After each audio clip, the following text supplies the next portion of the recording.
Welcome back to What You Missed, a video game news show where I discuss articles that occurred within days to a week ago that you may have missed that are important to the video game industry and possibly to you. Before I start the video, I just want to let you know about the most recent box, 1UP box sent to me. It's filled with a bunch of goodies, really nice stuff. So if you guys see something you like, make sure to check the link down in the description below for a discount. I get a kickback, you get some cool stuff, everyone wins. 1UP box.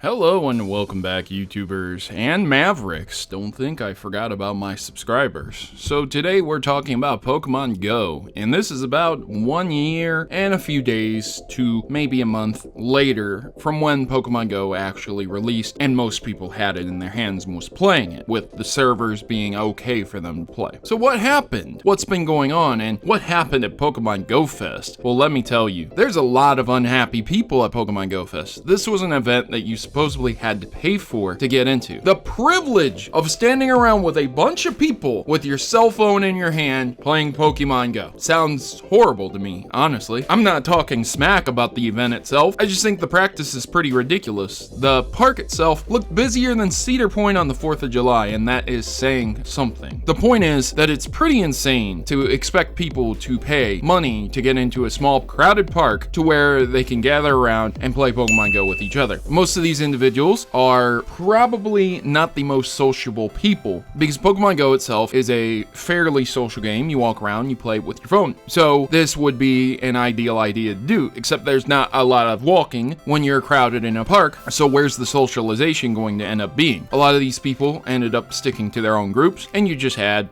clusters of groups all over this park. But if that was the only thing that occurred, we could sit here and we could laugh and joke about it all day. Maybe they were hot, maybe it was stinky there, who knows? And those jokes would have been funny because it's kind of con related and the same type of things you get at a con. The thing is though, people were actually surprised that they couldn't play Pokemon Go with this many people around. Now you might say to yourself, well, I don't understand. See, it's not even just the servers. You're not really getting that. Every single person is going to sit there and say, well, the Niantic and the servers, and I friggin' told you guys Niantic is the devil, and okay, cool, got you. Calm down there, cowboy. Except that when you have a lot of people in an area, the self-service is a problem. If you guys have ever been to an actual football game where it's actually filled, not one of these, side games where half the seats aren't even filled, but a stadium that's filled with people, we're talking 10,000, 20,000 people, you're gonna have problems with your self-service. This is not any surprise to me at all. In fact, I actually avoid events like that because bad things can happen, and they often do, and you don't have your phone on you, so who are you gonna call? You're gonna ask the guy next to you to save your life? It's not gonna happen, man. So you're not gonna be able to reach out and call 911 or anything. And that's a big problem, especially in big events like this. What happens if you get robbed? What happens if you get your phone stolen? Well, who are you gonna call? Well, you don't have a phone anyways. Someone else is gonna call for you, right? Well, there's no real cell service. And good luck trying to provide Wi-Fi for this many people. I mean, where is the wireless router in a park like this? You know what I'm saying? So that's how internet works. At the end of the day, if you have too many connections at once to try and access the same exact point, you're gonna have a bad time. So a lot of people took to Twitter and talked about this stuff. They were talking about people chanting, "We can't play." Now that's quite pathetic. I think that's hilariously stupid, because how in the world are you going to be chanting that at Niantic when they don't have any control over the AT&T service or Verizon service or Sprint service? There's a lot of cell phone users accessing that network. It's a problem. And then you have other people talking about unhappy campers, people very upset, people talking about Verizon being fine at one point in time and then AT&T not being fine. There were people tweeting out also what was going to be offered as kind of a refund for this. So they were giving refunds, full refunds for the Pokemon Go Fest ticket holders, and $100 in Pokecoins. Now, I mean, $100 in Pokecoins and your money back for the tickets is nice, but you're probably never going to get yourself your time back that you wasted there.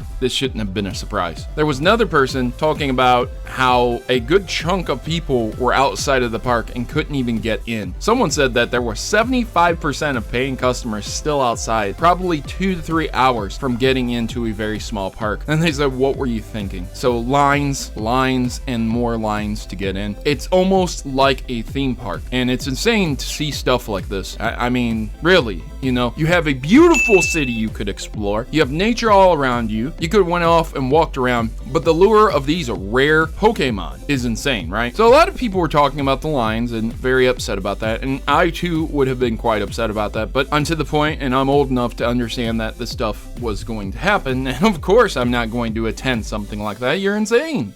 It's crazy. And while it's nice to see large groups of people to come together to see and play Pokemon in this age, it's really cool. Don't get me wrong. I can't help but think that if Pokemon Go wasn't a strictly online only game, all of this probably could have been avoided. The lines, maybe not, but at least the people sitting waiting in line would be able to play Pokemon Go. And for damage control, they decided to just go ahead and release Lugia and Articuno. And some people who are covering these articles are saying it's great. I don't agree whatsoever. See, Pokemon Go hasn't updated in 1 year that much to a point where it's even anything unrecognizable from its original. Think about this for a minute. If you compared the original Pokemon Go, where the premise was to just walk around, catch Pokemon, maybe go to a gym, battle a gym, and hatch a few eggs here and there, and then compare it to what we have today, there's not much of a difference. Generation 2's there, that's cool, but raid battles, that's not really that big of an addition. There's still not really battling and trading to the point where it's streamlined and easy to do. There's still glitches in the systems where there's problems with catching Pokemon. There's problems with the network stability, as aforementioned. The servers themselves aren't that great anyways. So why in the world